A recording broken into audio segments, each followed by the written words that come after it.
현재 크립토 마켓 그야말로 한치 앞을 내다보기 어려운 안개 속이다라고 말씀드릴 수가 있습니다. 특히나 이제 최근에 전해진 한 법원의 결정이 리플 XRP 투자자들에게 깊은 시름을 안겨주었는데요. 시장 전반의 기대와는 전혀 다른 결과가 나오면서 예측 불가능성이야말로 암호화폐 시장의 본질인가 하는 생각마저 들게 합니다.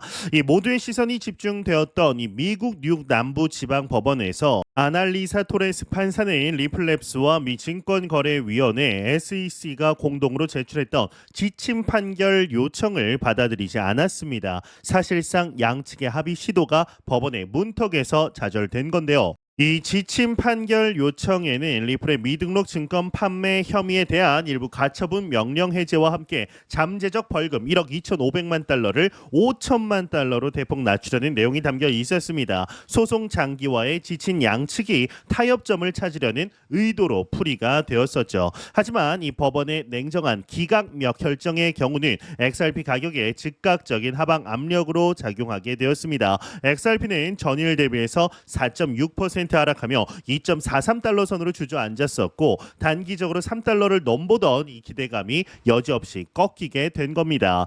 이 토레스 판사가 이처럼 단호한 결정을 내린 주된 이유는 절차적으로 부적절하다라는 것이었습니다. 그녀는 양측의 요청이 법원의 최종 판결 내용 상당 부분을 변경하거나 무효화하려는 시도와 다름없다고 판단한 것으로 보입니다. 특히나 이 판사는 과거 SEC 대 시티그룹 글로벌 마켓 사건을 판례로 들면서 법원은 양 당사자 간의 합의가 공정하고 합리적인지를 넘어 공익을 저해하지 않는지 여부까지 면밀히 검토해야 할 책임이 있다라고 강조했습니다. 이번 합의안이 이 기준에 미치지 못했다라는 의미로 해석될 수가 있는 것이죠.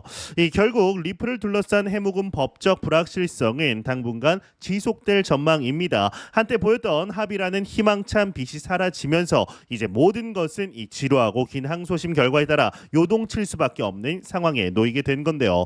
이 토레스 판사는 더 나아가 이 연방 민사소송 규칙 60조를 언급하면서 판결 내용을 변경하기 위해서는 예외적인 상황을 입증해야 함에도 불구하고 양측이 이를 위한 노력을 전혀 기울이지 않았다라고 지적하고 있습니다. 신청서에 해당 규칙에 대한 언급조차 없었다라는 점을 강하게 비판한 겁니다. 심지어 토레스 판사는 본 법원의 관할권이 회복되더라도 즉 항소심 이후에 다시 사건이 돌아와도 법원은 당사자들의 신청을 절차상 부적절하다라고 판단하여 기각할 것이라고 못 박았는데요. 해당 신청 ECF 983호 자체를 종결시키라는 지시까지 내리면서 이번 합의안에 대한 논의의 여지를 완전히 차단했습니다. 이 지점에서 우리는 XRP의 미래에 드리워진 숨겨진 위험이자 예측 불가능한 변수를 마주하게 됩니다. 합의라는 비교적 안정적인 해결책이 사라짐으로써 항소심의 결과에 따라 XRP의 운명이 극과 극으로 갈릴 수 있는 그야말로 살얼음판 같은 상황이 펼쳐질 겁니다. 기술적 분석가들은 XRP의 가격의 중요 지지선을 2.50달러를 주목하고 있는데 만약 이 선마저도 무너진다라면 추가 하락의 가능성도 배제할 수가 없지만 방어에 성공한다라면 반등의 모멘텀을 찾을 수 있다는 조심스러운 전망도 나옵니다. 그러나 현재 시장 분위기는 다소 비관적인 것이 사실입니다. 네, 지금 이 영상 내용도 중요하지만 사실 여러분의 이 투자 계좌에 즉각적으로 진짜 돈이 될 수 있는 내용이 하나 더 있습니다. 관련된 특별 영상은 이 고정 댓글 맨 밑을 보시면 뜬금없이 링크가 하나 있을 겁니다. 그 링크를 통해 접근이 가능하신데요. 안타깝게도 영상을 중간에 못 끄신다라거나 이 부분을 넘기신 분들은 못 보시겠죠. 고정 댓글이나 영상 설명란에는 일부러 남겨놓지 않았으니까요. 감히 말씀드리지만 이 특별 영상에 참여하신 분들 중에는 저에게 정말 고맙다라고 하실 분들 많으실 거라 생각합니다. 여기까지 영상을 시청하고 계신 열정적인 구독자분들이라면 꼭 지금 그 링크 누르셔서 먼저 그 내용을 확인하시고 다시 돌아오셔서 지금 시청 중인 영상의 나머지 분석을 이어가시길 바랍니다. 자, 그러면 다시 아무 일도 없었다는 듯이 오늘 준비한 내용으로 돌아가겠습니다. 이 XRP가 이처럼 개별적인 악재로 고전하는 동안 암호화폐 시장의 바로미터인 이 비트코인 생태계에서는 이 또 다른 차원의 데이터들이 쏟아져 나오며 투자자들에게 혼란과 동시에 새로운 관점을 제시하고 있습니다.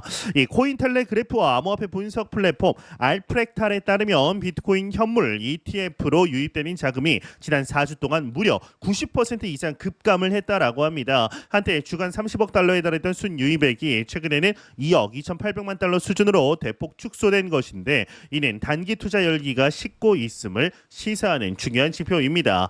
이 알프렉탈의 CEO 조아오 웨드슨의 경우는 비트코인의 매도 압력 델타가 마이너스로 전환되며 단기적인 매도 압력이 커지고 있다라고 분석했습니다. 그는 고래들이 10만 달러에서 10만 5천 달러 사이에서 비트코인을 매도하기 시작할 수 있으며 이 가격대를 단기적인 위험 수준으로 지목하게 되는데요. 하지만 웨드슨 CEO는 장기적인 매수 압력은 여전히 강력해 현재의 하락은 추세의 반전이 아니라 조정 국면일 가능성이 높다라고 덧붙였습니다. 익명의 애널리스트 블리스 트레이딩 역시 이전 상승세와 비교해 이번 급등세에서 고래들이 얻는 수익이 상당히 적었다라며 이는 상승세가 지속될 가능성을 시사한다라고 분석했습니다.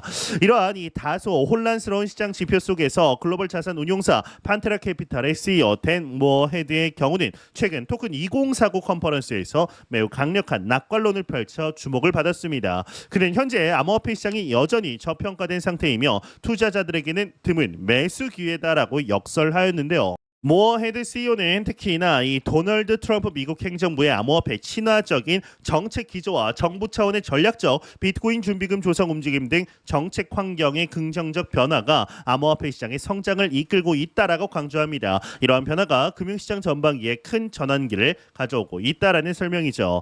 그는 비트코인의 연간 성장률을 무려 85%로 전망하며 최근 시장의 35% 상승은 아직 본격적인 상승의 초기 단계에 불과하다라고 분석했습니다. 이는 현재 조정 국면을 오히려 저가 매수의 기회로 활용해야 한다라는 주장으로 이어집니다. 더욱이 모어 헤드 CEO는 전통적인 주식과 채권 시장은 이미 고평가되어 있으며 리스크가 점점 커지고 있다라고 지적했는데요. 이 주식의 리스크 프리미엄은 계속 축소되는 반면 채권 수익률 상승과 그에 따른 주가 조정은 불가피하다라는 것이 그의 시각입니다.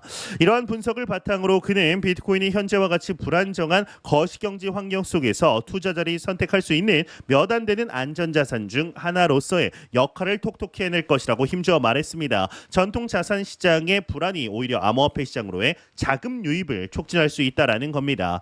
이 모어 헤드 CEO는 이미 전 세계 기관 투자자들이 본격적으로 암호화폐 시장에 진입하기 시작을 했으며 우호적인 정책 환경과 맞물려 앞으로도 블록체인 기반 자산으로 막대한 자본이 계속 흘러들어올 것으로 내다봤습니다. 결론적으로 암호화폐 시장은 이미 장기적인 강세장에 진입했다라는 것이 그의 최종 판단입니다.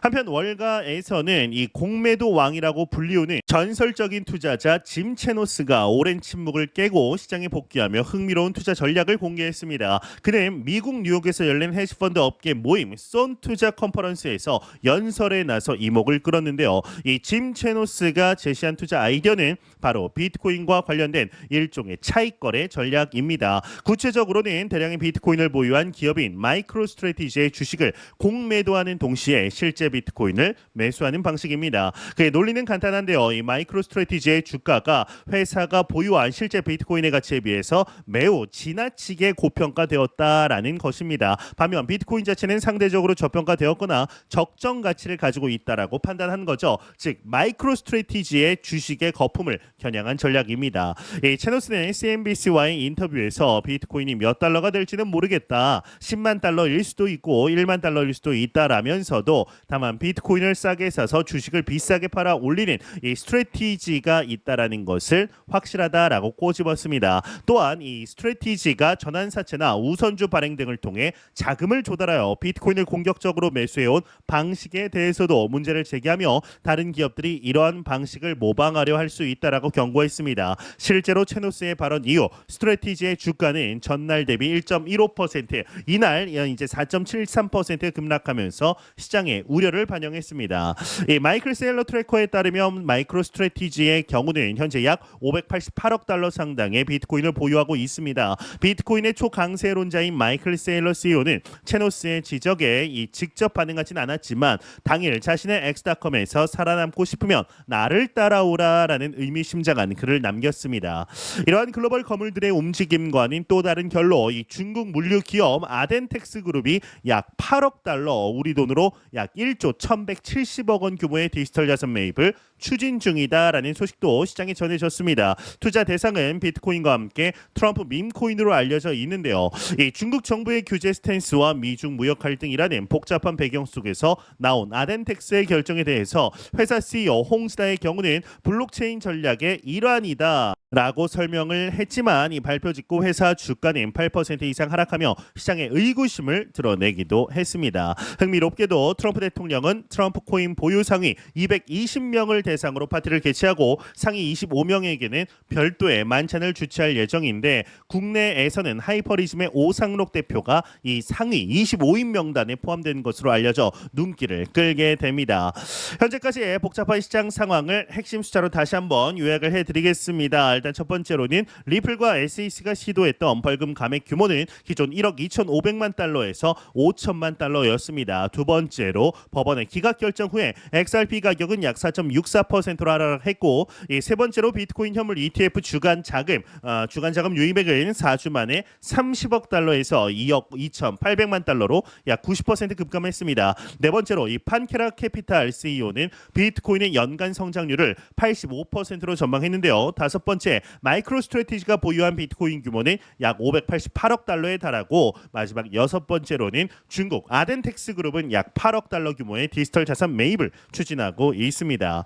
리플은 법원에 합의한 기각이라는 높은 벽에 부딪혔고 비트코인 ETF 시장은 단기적인 자금 유출을 겪고 있습니다. 하지만 동시에 판테라 캐피탈과 같은 기관은 장기적인 강세장을 예측하고 짐체노스와 같은 투자자는 정교한 차익 거래를 시도하며 중국 기업은 과감한 배팅에 나서는 등 시장은 각자의 논리로 움직이고 있습니다.